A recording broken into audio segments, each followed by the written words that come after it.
ವಿಶ್ವದಾದ್ಯಂತ ಜಾಗತಿಕ ತೈಲದ ಬಿಕ್ಕಟ್ಟು ಧಗಧಗಿಸ್ತಾ ಇದೆ. ಪೆಟ್ರೋಲ್, ಡೀಸೆಲ್, ಗ್ಯಾಸ್ ಇಲ್ಲದೆ ಜನ ಪರದಾಡ್ತಾ ಇದ್ದಾರೆ.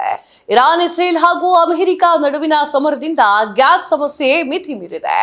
ಖಾಲಿ ಸಿಲಿಂಡರ್ ಹೊತ್ತು ಏಜೆನ್ಸಿಗಳ ಮುಂದೆ ನಿಲ್ಲುವಂತೆ ಆಗಿದೆ. ಸದ್ಯದ ಸಮಸ್ಯೆಗೆ ಕೇಂದ್ರ ಸರ್ಕಾರ ಹೊಸ ಪ್ಲಾನ್ ಅನ್ನ ಮಾಡಿದೆ.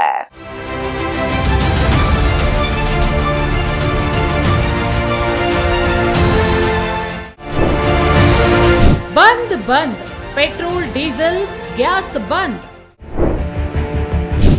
ಕ್ಯಾನ್ ಹಿಡ್ಕೊಂಡು ಅಂಗಡಿ ಮುಂದೆ ನಿಲ್ಲೋದು ಫಿಕ್ಸ್. ಪೆಟ್ರೋಲ್ ಬಂಕ್ಗೆ ಹೋದ್ರೆ ಪೆಟ್ರೋಲ್, ಡೀಸೆಲ್ ಸಿಗ್ತಿಲ್ಲ. ಅಡುಗೆ ಮಾಡೋದಕ್ಕೆ ಸಿಲಿಂಡರ್ ಸಿಗ್ತಿಲ್ಲ. ಗ್ಯಾಸ್ ಇಲ್ಲದೆ ಹಲವು ಹೋಟೆಲ್ಗಳು ಬಂದ್. ತರೇಹವಾರಿ ತಿನಿಸುಗಳಿಗೆ ಬ್ರೇಕ್. ಇರಾನ್, ಇಸ್ರೇಲ್ ವಾರ್ನಿಂದಾಗಿ ವಿಶ್ವದಾದ್ಯಂತ ಜನಸಾಮಾನ್ಯರು ನಲುಗುವಂತಾಗಿದೆ. ಇವತ್ತು ಗ್ಯಾಸ್ ಬುಕ್ ಮಾಡಿದ್ರೆ ತಿಂಗಳಾದ್ರೂ ಮನೆಗೆ ಬರಲ್ಲ. ಎಂಥ ಹೊತ್ತಲ್ಲೇ ಗ್ಯಾಸ್ ಸಿಲಿಂಡರ್ ಪೂರೈಕೆಯಲ್ಲೂ ಭಾರೀ ಅಕ್ರಮವಾಗ್ತಾ ಇದ್ರೂ ಯಾರೂ ಕೇಳೋರಿಲ್ಲದಂತಾಗಿದೆ. ಜಾಗತಿಕ ಮಟ್ಟದಲ್ಲಿ ತೈಲ ಬೆಲೆ ಏರಿಕೆ ಮತ್ತು ಪೂರೈಕೆಯಲ್ಲಿನ ವ್ಯತ್ಯಯವನ್ನ ಗಮನದಲ್ಲಿಟ್ಟುಕೊಂಡು ಕೇಂದ್ರ ಸರ್ಕಾರವು ಸೀಮೆಎಣ್ಣೆ ವಿತರಣಾ ನಿಯಮಗಳನ್ನು ಸರಳೀಕರಣಗೊಳಿಸಿದೆ. ಮಾರ್ಚ್ 29ರಂದು ಹೊರಡಿಸಲಾದ ಗೆಜೆಟ್ ಅಧಿಸೂಚನೆಯಂತೆ ದೆಹಲಿ, ಹರಿಯಾಣ, ಉತ್ತರ ಪ್ರದೇಶ ಮತ್ತು ಗುಜರಾತ್ ಸೇರಿ ದೇಶದ ಒಟ್ಟು 21 ರಾಜ್ಯಗಳು ಹಾಗೂ ಕೇಂದ್ರಾಡಳಿತ ಪ್ರದೇಶಗಳಲ್ಲಿ ಹೊಸ ನಿಯಮ ಅನ್ವಯವಾಗುತ್ತೆ.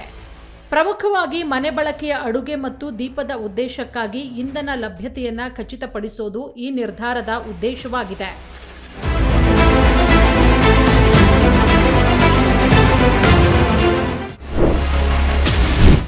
ಸೀಮೆಎಣ್ಣೆ ಸರಬರಾಜಿಗೆ ನಿಯಮ ಸಡಿಲಿಸಿದ ಕೇಂದ್ರ. 60 ದಿನಗಳವರೆಗೆ ಮಾರಾಟಕ್ಕೆ ಅವಕಾಶ ನೀಡಿದ ಎನ್ಡಿಎ.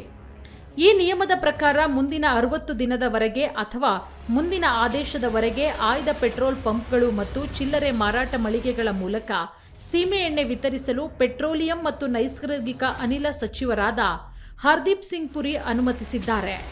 1934 ಮತ್ತು 2002ರ ಪೆಟ್ರೋಲಿಯಂ ಕಾಯ್ದೆಯಡಿ ಸರ್ಕಾರಕ್ಕೆ ಇರುವ ವಿಶೇಷ ಅಧಿಕಾರವನ್ನು ಬಳಸಿ ಈ ವಿನಾಯಿತಿ ನೀಡಲಾಗಿದ್ದು, ಸಾಮಾನ್ಯ ಸುರಕ್ಷತೆ ಮತ್ತು ಕಠಿಣ ಪರವಾನಗಿ ನಿಯಮಗಳಿಂದ ತಾತ್ಕಾಲಿಕವಾಗಿ ಮುಕ್ತಿ ನೀಡಲಾಗಿದೆ. ಹಳೆ ಪದ್ಧತಿಗೆ ಮತ್ತೆ ಅಸ್ತು ಎಂದ ಕೇಂದ್ರ ಸರ್ಕಾರ.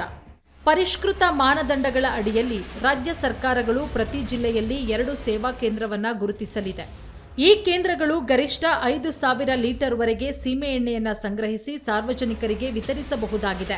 ಅಲ್ಲದೆ ಸೀಮೆಎಣ್ಣೆ ಸಾಗಿಸುವ ವಾಹನಗಳು ಮತ್ತು ಡೀಲರ್ಗಳಿಗೆ ಇದ್ದ ಪರವಾನಗಿ ಕಡ್ಡಾಯದ ನಿಯಮವನ್ನು ಸಡಿಲಗೊಳಿಸಲಾಗಿದ್ದು, ಸಾರ್ವಜನಿಕರಿಗೆ ಸುಲಭವಾಗಿ ಇಂಧನ ತಲುಪಿಸಲು ಸರ್ಕಾರ ಹಾದಿ ಸುಗಮಗೊಳಿಸಿ ಹಳೆ ಪದ್ಧತಿಗೆ ಮತ್ತೆ ಅಸ್ತು ಎಂದಿದೆ. ಕೇಂದ್ರ ಸರ್ಕಾರದ ಈ ಕ್ರಮದಿಂದಾಗಿ ಅಡುಗೆ ಅನಿಲದ ಕೊರತೆ ಎದುರಿಸ್ತಾ ಇರುವ ಅಥವಾ ಗ್ರಾಮೀಣ ಭಾಗದ ಜನರಿಗೆ ಹೆಚ್ಚು ಅನುಕೂಲವಾಗಲಿದೆ. ಕೇವಲ 60 ದಿನಗಳ ಅವಧಿಗೆ ಮಾತ್ರ ಈ ಒಂದು ಸೌಲಭ್ಯ ಇರಲಿದ್ದು, ರಾಜ್ಯ ಸರ್ಕಾರಗಳು ಇದನ್ನ ಹೇಗೆ ಕೈಗೆತ್ತಿಕೊಳ್ಳುತ್ತದೆ ಅನ್ನೋದನ್ನ ಕಾದು ನೋಡಬೇಕಾಗಿದೆ.